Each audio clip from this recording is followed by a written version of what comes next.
The Eagles rock the Grand Ole Opry House. Don Henley, Joe Walsh, Timothy B. Schmidt with Deacon Frey and Opry member Vince Gill took the stage shortly after 8. When Vince Gill was first announced as a touring member of the Eagles in 2017, most fans were caught off guard. Not because he lacked the credentials, far from it. By that time, Gill had already carved a legendary path through country music. With over 20 Grammy Awards, a long tenure at the Grand Ole Opry, and countless songs that had become part of America's emotional soundtrack. But the Eagles weren't just any rock band, they were the band, an institution.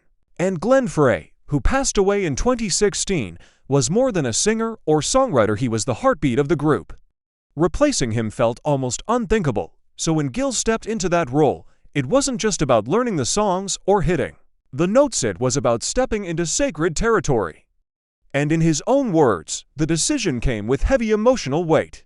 Don Henley, the Eagles' co-founder and Frey's longtime collaborator, reportedly told Gill, "You're the only guy I wanted," and that admission alone was enough to send chills through the music world. For Vince, that wasn't a compliment, it was a responsibility. He later confessed that every time he walked onto that stage during the early shows, he was filled with nervousness. Not from a lack of experience, but from a deep fear of disappointing a fanbase that had grown up with Frey's voice guiding their lives. What makes Vince Gill's entry into the Eagles even more astonishing is that he never really pursued it. He didn't angle for it, didn't lobby behind the scenes. He wasn't trying to reinvent himself or squeeze into a legacy he hadn't helped build. The opportunity came to him quietly, through the aching void left by Glenn Frey's passing. Gill had known Frey in passing, respected him immensely, but never imagined filling his shoes. And yet, there he was, handed one of rock's most daunting tasks. For fans, it was surreal. For Gill, it was humbling. His own admission of being stunned by Henley's request showed that this wasn't just another gig, this was something deeper, something spiritual. He wasn't joining a band. He was stepping into a memorial, and he knew it. In interviews, Gill was candid about the stress, the fear of rejection, the possibility that die-hard fans would see him as a placeholder or an intruder. The truth is, many did. Online forums debated his inclusion. Some fans argued that no one could replace Frey, no matter how skilled. Others worried that bringing in a country star would dilute the Eagles' classic rock essence, but Gill never tried to convince anyone otherwise. He simply walked the line with humility, grace, and an unspoken promise to never make it about himself, and that humility came through in every single performance. There was no showboating, no effort to outshine anyone. When he sang "Take It to the Limit" or "Lionize," he wasn't channeling Glenn Frey, he was honoring him. You could see it in his posture, hear it in the care he took with every lyric. This wasn't an impersonation. It was a tribute wrapped in quiet reverence. The audiences, even the skeptics, began to feel it too. Over time, many softened. Because while Gill's voice wasn't identical to Frey's, it carried the same warmth, the same soul. He didn't try to fill the void, he just stood beside it, letting the music do the talking. And that's why, to this day, many longtime Eagles fans admit that Gill's presence feels more like a continuation than a substitution. What's even more remarkable is how Vince refused to insert his own musical catalog into the Eagles' setlist. Despite decades of solo hit songs that could have easily moved an arena crowd to tears, Gill never performed them during Eagles shows, not once. That decision stunned even fellow musicians. Why wouldn't he use this massive platform to showcase his own artistry? But the answer was simple: respect. He believed, as he said, that fans came to hear the Eagles, not Vince Gill. And so, he kept the spotlight on the band's legacy, even when it would have been tempting to let it shine on his own. There was one story that made its way around fan circles that perfectly captured this ethos. During a sound check before one of their shows, Gill had been casually playing one of his most beloved ballads, "Whenever You Come Around." Don Henley overheard and reportedly told him, "We could easily work that up for the set," but Gill declined. Not out of false modesty, but because it didn't feel right. He believed it would change the tone of the show, shifting it from tribute to promotion, and he wasn't willing to cross that line. That simple choice revealed more about Gill's character than any press release ever could. In a business often dominated by ego, Vince chose to step back. And that decision earned him a different kind of applause, not just from fans, but from the musicians he shared the stage with. Joe Walsh, known for his fiery guitar playing and irreverent humor, became an unexpected ally. Rather than competing for attention, Gill and Walsh found a musical dialogue. Trading licks on stage became a kind of musical conversation, one rooted in mutual admiration. And even with other members like Stuart Smith and Chris Holt in the mix, each with their own complex parts to play, Gill never jostled for attention. He blended in when he needed to, stepped forward when asked, and always returned the spotlight to the collective. It's easy to forget how rare that kind of behavior is in the music industry, especially when dealing with legacies as huge as the Eagles. Most musicians would use a gig like that to springboard their solo work, or at least sneak in a few of their own songs. But Gill remained consistent. Over the years, even as tours stretched on and lineups shifted, he never broke that silent contract with the fans. This was about the Eagles and only the Eagles. That discipline, that refusal to make it about himself, shocked some observers who were sure he'd eventually cave. But he didn't, and that has become one of the reasons fans who were initially skeptical now call him an essential part of the band. In fact, some say his presence brought a kind of gentleness to the group that hadn't existed before, an emotional texture that complemented the band's more introspective songs. You can hear it when he sings New Kid in Town or harmonizes during Peaceful Easy Feeling. There's something tender, almost sacred, in the way he delivers those lyrics. It's not about the high notes or flashy solos. It's about channeling emotion, honoring legacy, and preserving something fragile in front of thousands of people every night. And even now, at 68, Vince Gill continues to carry that quiet torch. He's never announced himself as a full-time member, never tried to rewrite the Eagles' story. In his mind, he's still a guest, one entrusted with something precious. That attitude has made all the difference. Behind the scenes, it's said that Gill often keeps to himself, letting the original members take the lead during interviews or decision-making moments. Some fans still wonder whether he truly feels like he belongs, or if he's just passing through. But Gill has never addressed those questions directly. He lets his actions and his performances speak for him, and they do, every single night. In many ways, that's the shocking part people didn't expect. Not that Vince Gill could sing Eagles songs, but that he would do it with such reverence and restraint, that he would choose not to promote his own legacy, that he would remain loyal to a code of musical integrity that few others could maintain. And that's why, now more than ever, fans are beginning to see that Gill didn't just join the Eagles, he helped preserve them. What began as a controversial choice has now become something deeply moving. Vince Gill, the country legend with the velvet voice and lightning-fast fingers, stepped into one of rock's most sacred circles, not by trying to dominate it, but by protecting it. He honored Glenn Frey not by mimicking him, but by reminding us all that legacy isn't about replication, it's about respect. And for all the questions people had when he first took that stage, there's one answer that's become clear over time. Vince Gill may have shocked fans when he joined the Eagles, but the real surprise was just how beautifully he made it work. Quietly, humbly, and with more heart than anyone ever expected. Facing criticism from some of the most passionate Eagles fans was arguably one of the biggest emotional and professional hurdles Vince Gill had to face when he joined the band. From the outside, it might have looked like a match made in musical heaven, a multi-Grammy-winning artist, beloved in country music circles, stepping into one of the most iconic American bands in history. But the reality was far more complicated.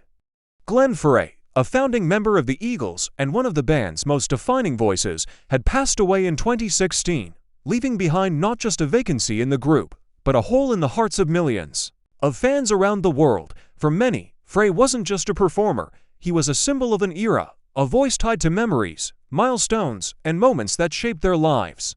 So when Vince Gill, a country singer, stepped onto the stage next to Don Henley and Joe Walsh, it ignited a wave of skepticism and even hostility among the fanbase. Online message boards lit up with debates. Some questioned whether anyone had the right to continue in Frey's place, while others asked why the Eagles didn't just call it quits.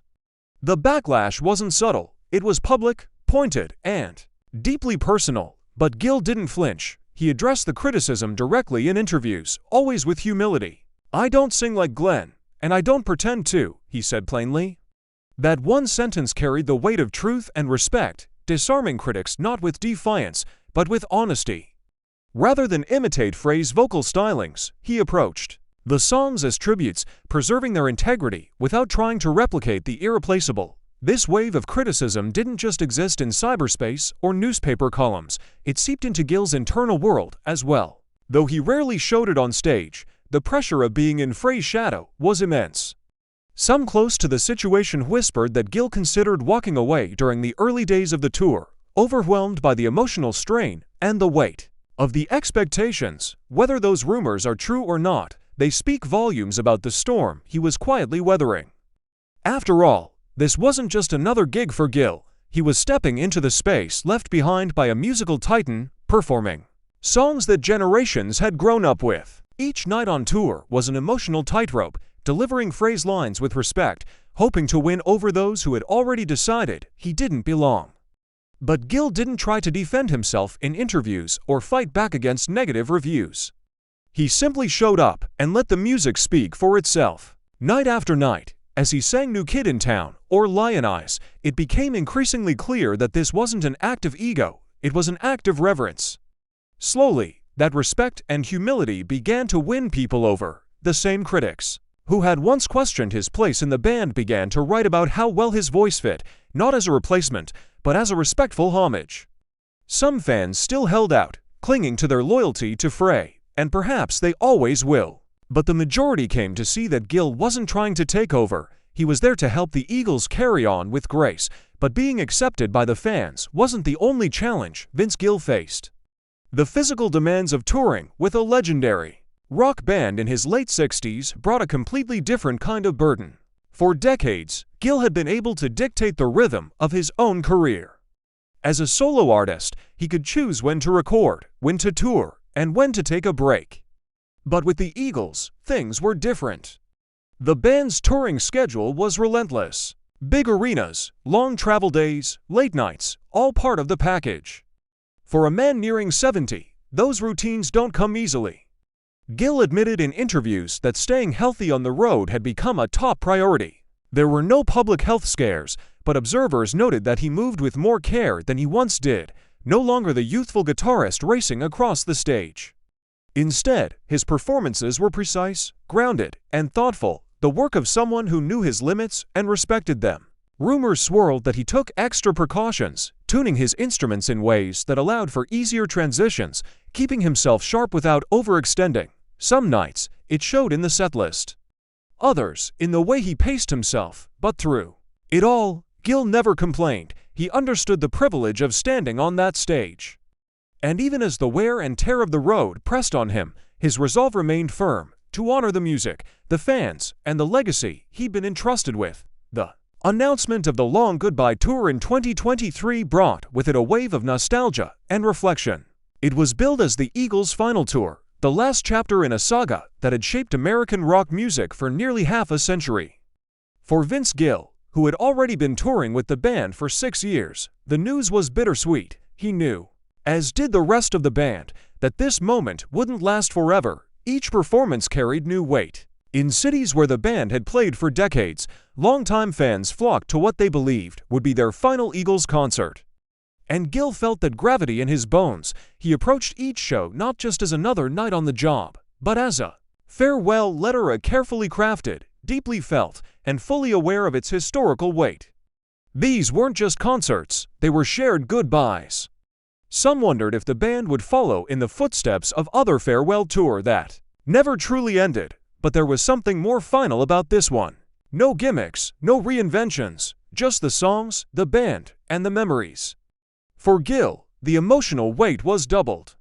Not only was he saying goodbye to the road with the Eagles, he was cementing his own chapter in their history. Fans who had once questioned his role now saw him as essential to giving the Eagles a proper send-off. In many ways, Gill became the bridge between what the band had been and what it needed to be in this last moment. And he carried that responsibility with poise. Even as the tour moved from city to city, another question began to bubble beneath the surface, one that fans, critics, and fellow musicians alike were beginning to ask: what comes next for Vince Gill? At 68, he had already achieved more than most artists could dream of. A stellar solo career, countless awards, deep respect across genres. But now, with the Eagles stepping off the stage for what might be the last time, all eyes turned to Gill's next move. Would he return to Nashville and focus on new music of his own? Would he step into smaller venues, closer to the roots-driven performances that defined his early years? Or would he continue collaborating, becoming the quiet force behind the next generation of American musicians? Rumors began to swirl, whispers of a new solo album, possible duets, or even mentoring roles within the tight-knit Nashville community. Some insiders believed he might return to the Time Jumpers, the Western swing band he's long been a part of, where music takes center stage and egos disappear.